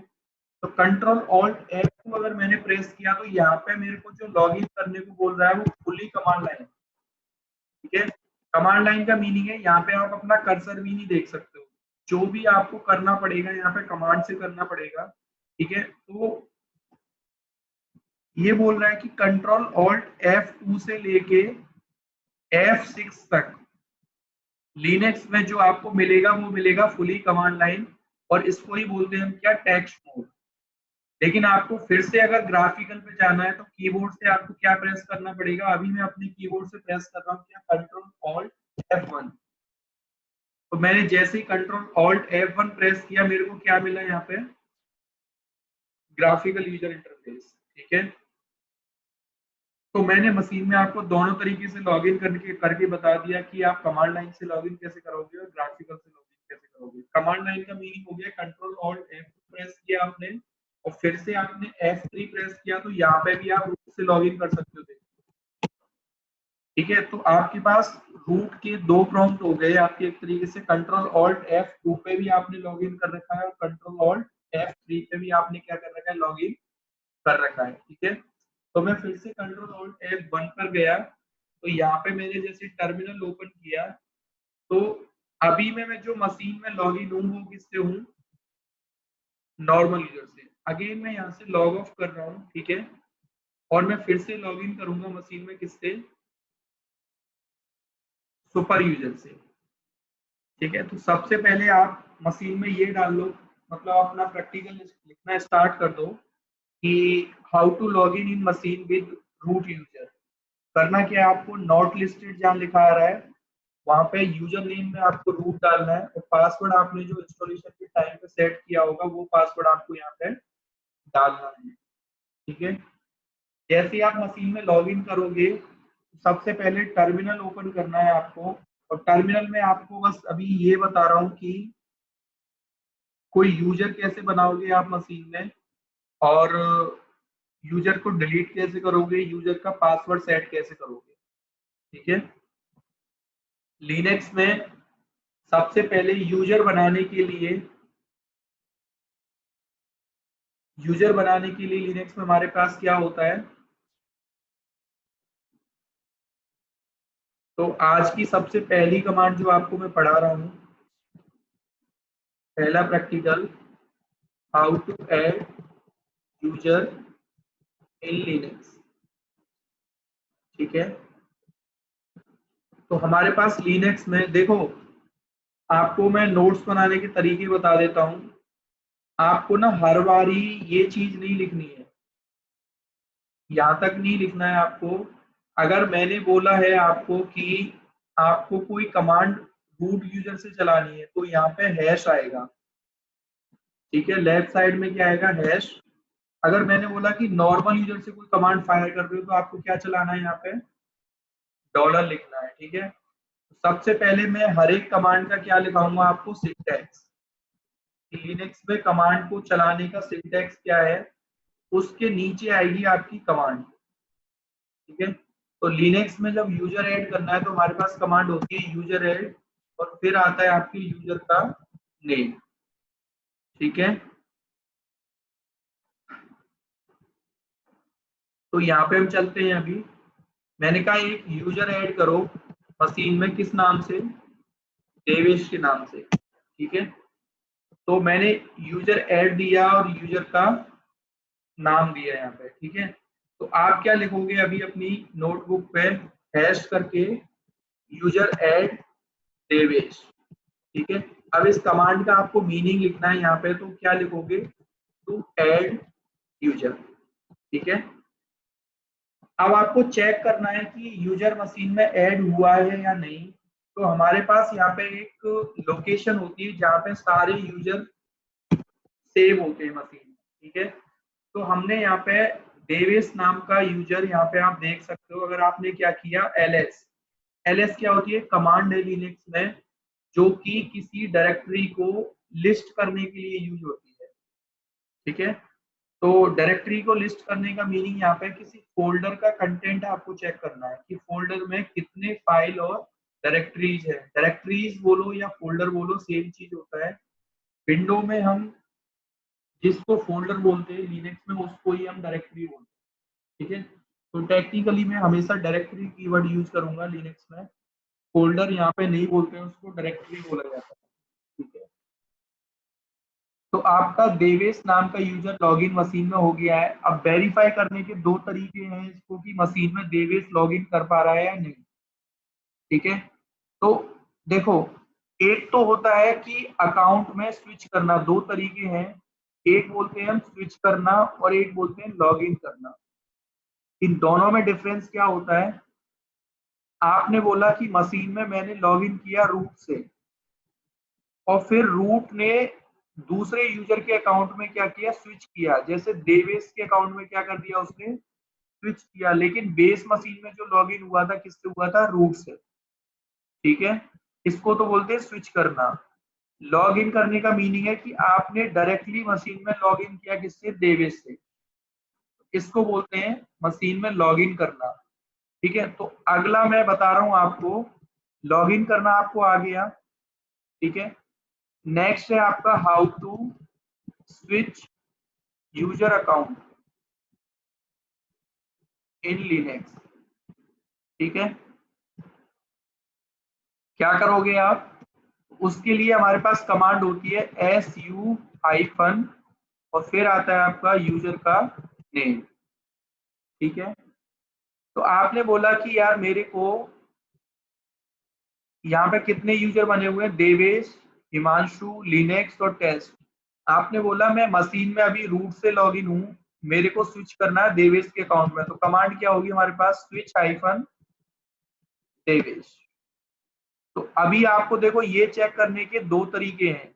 हमारे पास एक हु कमांड होती है यहाँ पे, हु एम आई। ठीक है, हु एम आई में ये पता चल जाता है कि आप मशीन में करंटली किस यूजर से लॉगिन है, या फिर आपको टर्मिनल पे ही दिख रहा है कि आप किस यूजर से लॉगिन है, देवेश से। ठीक है। या फिर आपने बोला कि यहाँ पे भी देख के मैं पता कर सकता हूँ मशीन में, बेस मशीन में लॉगिन किससे हुए, रूट से। यहाँ पे मैंने स्विच करा है अभी डेविस के अकाउंट में, ठीक है। तो एक जो नॉर्मल यूजर जो होता है ना, अगर नॉर्मल यूजर किसी दूसरे यूजर के अकाउंट में स्विच करेगा तो पासवर्ड से ही जा पाएगा वहां पे। यानी कि आपको अगर दूसरे यूजर का पासवर्ड नहीं पता है तो आप उसके अकाउंट में स्विच नहीं कर सकते, ठीक है। रूट जो होता है हमारा, वो बिना पासवर्ड के क्या कर जाता है, अकाउंट में स्विच कर सकता है, ठीक है। तो किसी अकाउंट से लॉग आउट करने के लिए एग्जिट कमांड चलाओ, ठीक है। तो जैसे कि आपने बोला कि मैंने स्विच किया लिनक्स के अकाउंट में, तो रूट से कभी भी पासवर्ड प्रॉम्प्ट नहीं होगा। आपने बोला कि एक बार यहाँ से एग्जिट किया, फिर से स्विच किया देवेश के अकाउंट में आपने, ठीक है। और देवेश ने बोला कि मैं लिनक्स वाले अकाउंट में जाना चाहता हूँ, जो लिनक्स नाम का यूजर यहाँ पे बना हुआ है। तो अभी ये आपसे पासवर्ड पूछेगा। अगर आपको उसका पासवर्ड नहीं पता है तो आप अकाउंट में स्विच नहीं कर सकते हो। जैसे मैंने कहा कि मेरे को पासवर्ड पता है यहाँ पे, ठीक है, तो मैं अभी अकाउंट में स्विच कर जा रहा हूँ। लेकिन अगर आप रूट यूजर से किसी के अकाउंट में स्विच करते हो तो कभी भी आपसे पासवर्ड प्रॉम्प्ट नहीं होगा, क्योंकि रूट को सुपर पावर है किसी के अकाउंट में स्विच करने की, ठीक है। तो प्रैक्टिकल आपको देखो कैसे लिखना है, यहाँ पे स्विच करो देवेश के अकाउंट में, ठीक है। आपने यूजर ऐड किया देवेश, तो यहाँ पे अपने आप से प्रॉम्प्ट चेंज हो जाएगा। आपको फिर कमांड चलानी है क्या, whoami, ठीक है। whoami का आउटपुट क्या आएगा, देवेश। और यहाँ से अकाउंट से लॉग आउट करने के लिए आपके पास क्या कमांड होती है, एग्जिट। तो आपके दो प्रैक्टिकल अभी मैंने कराए, एक तो यूजर ऐड करना और यूजर के अकाउंट में स्विच करना, ठीक है। अभी बता रहा हूँ how to set password for any user, ठीक है। तो पासवर्ड सेट करने के लिए हमारे पास ऑलरेडी एक कमांड होती है,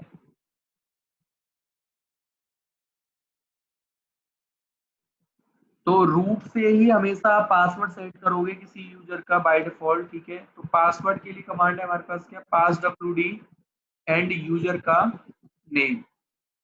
लिनक्स में पास wd कमांड का जो यूज होता है वो किसी यूजर का पासवर्ड सेट करने के लिए। और इस कमांड का यूज अगर आपको करना है, जैसे आपने बोला देवेश को मेरे को पासवर्ड सेट करना है, तो यहाँ पे यूजर नेम में क्या आ जाएगा, देवेश, ठीक है। चला के देखते हैं हम यहाँ पे अभी, पास wd और यूजर का नेम, ठीक है। आपने डाला पासवर्ड, आपसे क्या पूछ रहा है यहाँ पे, REDHAT,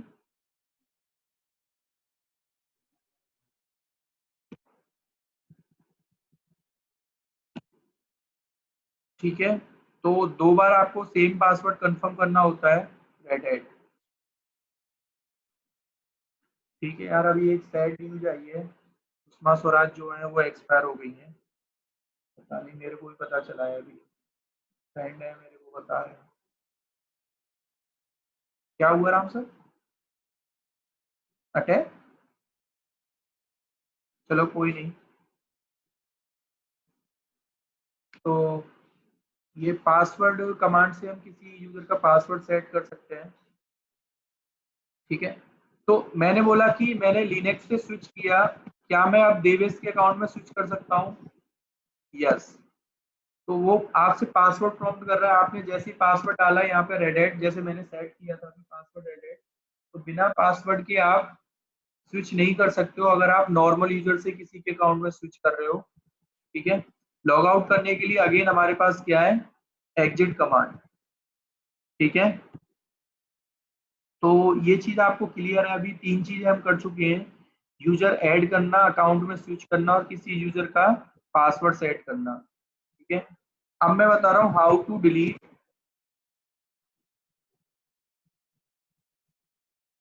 N user in Linux, ठीक है।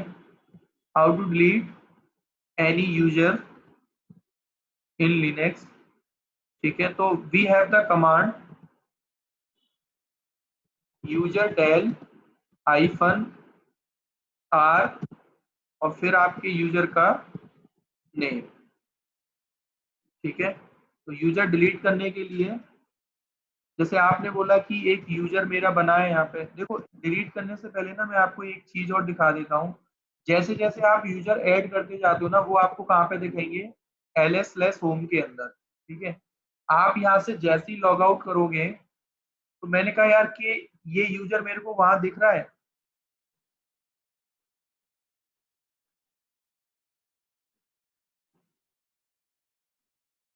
देखो आपका जो डेविस नाम का यूजर था वो यहाँ पे दिख रहा है आपको। डेविस से अगर आप लॉगिन करोगे तो डेविस का मैंने यहाँ पासवर्ड डाला और मैं लॉगिन कर गया मशीन में।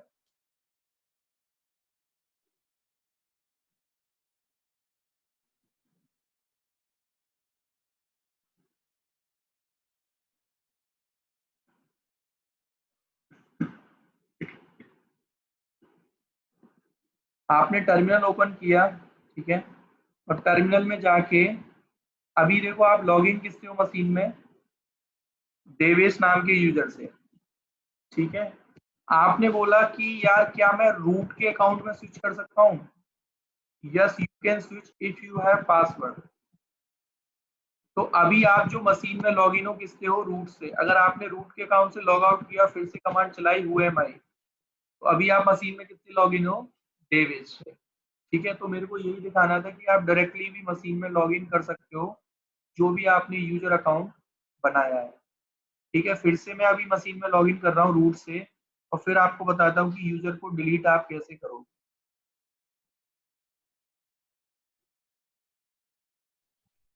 हम जी अगर हम किसी नॉर्मल यूजर से लॉगिन है और फिर हम उसे रूट डायरेक्टरी में चले जाते हैं तो मतलब हम पे 100% कमांड चलाने की ऑथराइजेशन आ जाती है।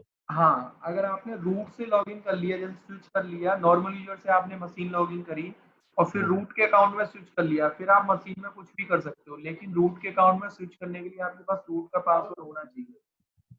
रूट रूट यूजर किसी नॉर्मल के अकाउंट में बिना पासवर्ड के स्विच कर सकता है, लेकिन मैंने बोला कि क्या हम रूट के अकाउंट में स्विच कर सकते हैं बिना पासवर्ड के, नहीं कर सकते। ठीक है, लिनक्स ठीक में है। ये मैटर नहीं करता कि आप बेस मशीन में लॉगिन किससे करे हो। बेस मशीन में आप किसी भी यूजर से लॉगिन करो, मैटर करता है कि आपने टर्मिनल पे लॉगिन किस यूजर से किया हुआ है। ठीक है, ओके तो ओके ओके। हाँ बोलिए। ठीक है, तो हाँ जी अभी, ओके। हाँ अभी कोई क्वेश्चन तो नहीं है आपका। तो मैं अभी नहीं मशीन नहीं। में फिर से रूट से लॉगिन कर रहा हूँ एंड रेडेड पासवर्ड डाल के। ठीक है, अभी मैं बता रहा हूँ कि यूजर आप डिलीट कैसे करोगे। तो देखो अभी बाय डिफॉल्ट हमारा जो रूट है ना वो एडमिन का काम कर रहा है। तो अभी विंडो में आपने देखा होगा कि किसी किसी नॉर्मल यूजर को भी हम एडमिनिस्ट्रेटर का रोल दे देते हैं, तो वो भी एज अ एडमिन ही सिस्टम में काम करता है।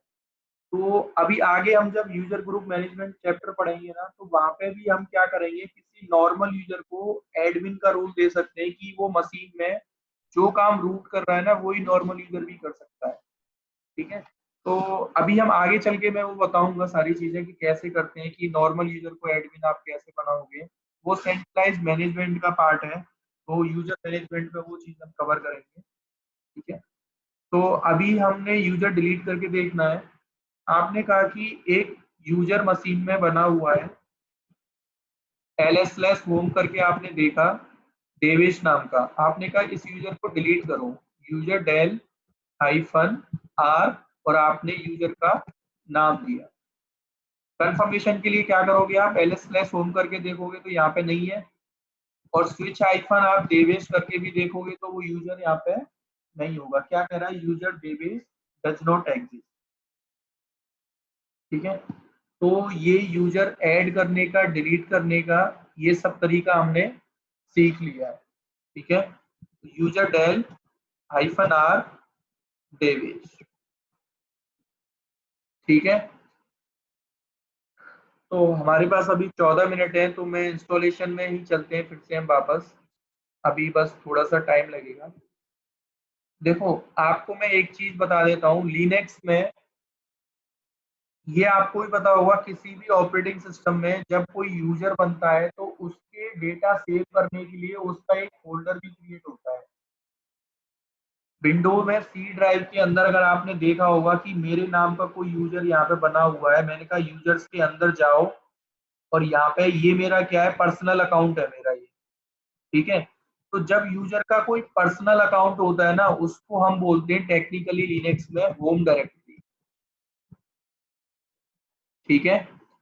यानी कि डायरेक्टरी का मतलब हो गया लिनक्स का फोल्डर, कि उसका होम अकाउंट कहाँ पे बनेगा, जहाँ पे वो अपना खुद का डेटा सेव करेगा कोई भी यूजर। तो जो रूट यूजर जो होता है ना, उसकी जो होम डायरेक्टरी होती है लिनक्स में वो होती है स्लैश रूट।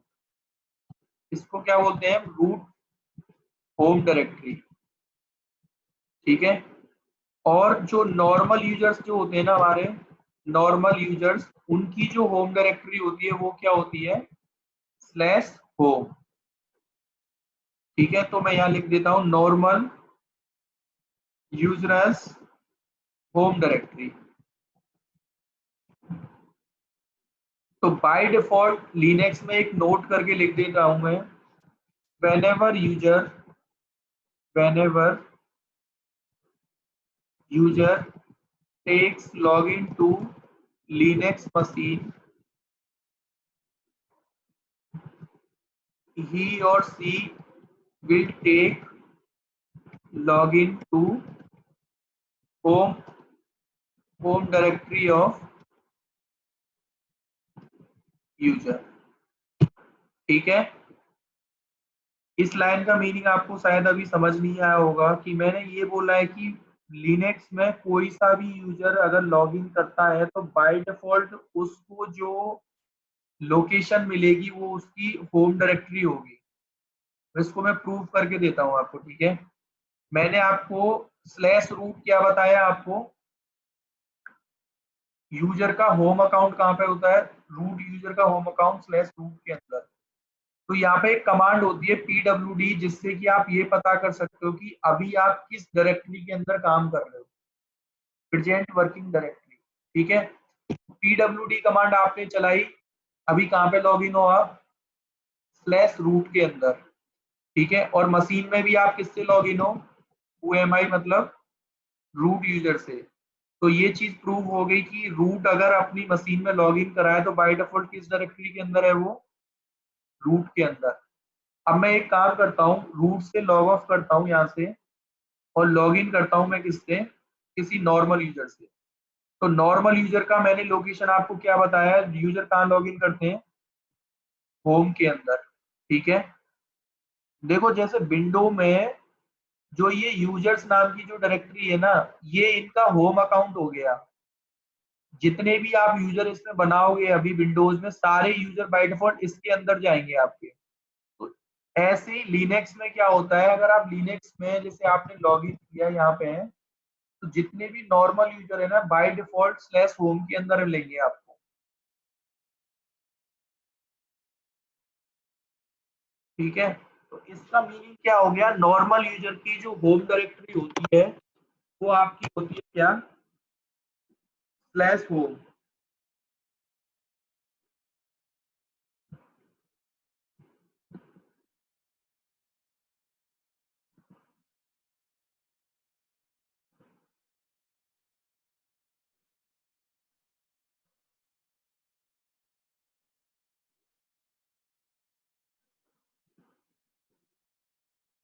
यार ये लैंग्वेज गलत सेलेक्ट हो गई। चलो मैं टर्मिनल ओपन करके दिखा देता हूँ आपको बस,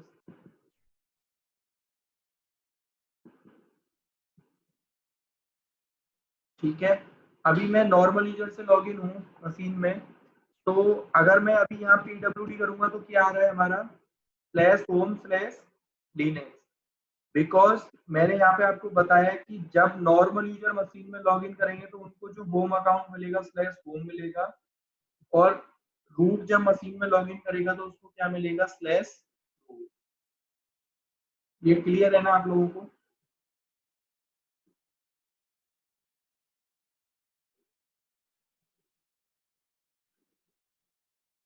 चलो अभी आप प्रैक्टिकल करके देखना, खुद से जब समझ आएगा अच्छे से इसका। और कल की क्लास में हम यहीं से क्लास कंटिन्यू करेंगे। जैसे हमारा वो प्रोसेस कंप्लीट हो जाएगा उसके बाद आपको मशीन को एक बार रीबूट देना है।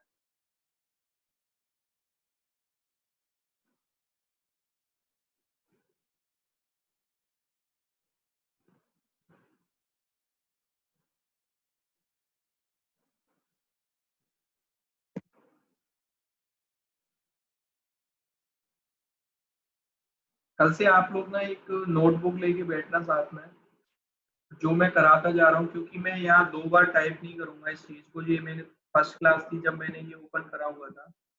मैं जल्दी जल्दी से यहीं पे काम करूंगा और आपको बस नोट करते जाना है। बाद में इसकी हार्ड कॉपी मैंने ऑलरेडी सेव करी हुई है, जो जो प्रैक्टिकल में कराऊंगा सारा मैं आपको आफ्टर क्लास उसको शेयर करूंगा, लेकिन नोटबुक आपको लेके बैठनी है साथ में, ठीक है? क्योंकि अगर ऐसे में बार बार टाइप करूंगा ना, यहाँ पे भी टाइप करूंगा और यहाँ टाइप करूंगा, तो उसमें टाइम बहुत ज्यादा वेस्ट होता है। आपको ये लाइसेंस एक्सेप्ट करके फिनिश कॉन्फ़िगरेशन करना है और आपका लिनक्स का इंस्टॉलेशन कंप्लीट। ठीक है, मशीन में मैंने लॉगिन करना आपको बता दिया है। अभी मैं थोड़ी देर में आपको एक लिंक शेयर कर दूंगा ग्रुप में गूगल ड्राइव का, जिसमें कि रिकॉर्डिंग आप लोगों ने सबने करी है, तो रिकॉर्डिंग देने की मेरे को जरूरत नहीं है। मशीन आपका लॉगिन है, जैसे आपको रूट से लॉगिन करना है, यहाँ पे पासवर्ड डालना है अपना, क्या रेडिट जो आपने सेट करना है इंस्टॉलेशन टाइम पे। तो रिकॉर्डिंग देख के आप सेटअप बना लेना, ठीक है? और स्टिल कोई प्रॉब्लम हो, क्योंकि मेरे को डाउट है कि आपके लैपटॉप में हो सकता है ये लॉगिन ना हो, जो आपका बीटी है ना, अगर ये इनेबल नहीं हुआ तो आप ये वाला सेटअप नहीं कर पाओगे, ठीक है? फिर आपको आईटी टीम को कॉल करना पड़ेगा। श्याम जी, ये चेक कैसे कर सकते हैं वीटी एनेबल है या डिसेबल है? आप जब ये वर्चुअल मशीन बनाओगे ना, तो वर्चुअल मशीन बनाते टाइम ही अगर ये आपका प्रोसेस इंस्टॉलेशन स्टार्ट हो गया, तो समझ जाओ कि आपका बीटी इनेबल है। अदरवाइज आपको ना एक एरर दे देगा कि BT is disabled in your BIOS, kindly contact to system administrator. ठीक है, ठीक है जी। तो आज हम सेशन यहीं पे क्लोज करते हैं, और कल का जो सेशन है हमारा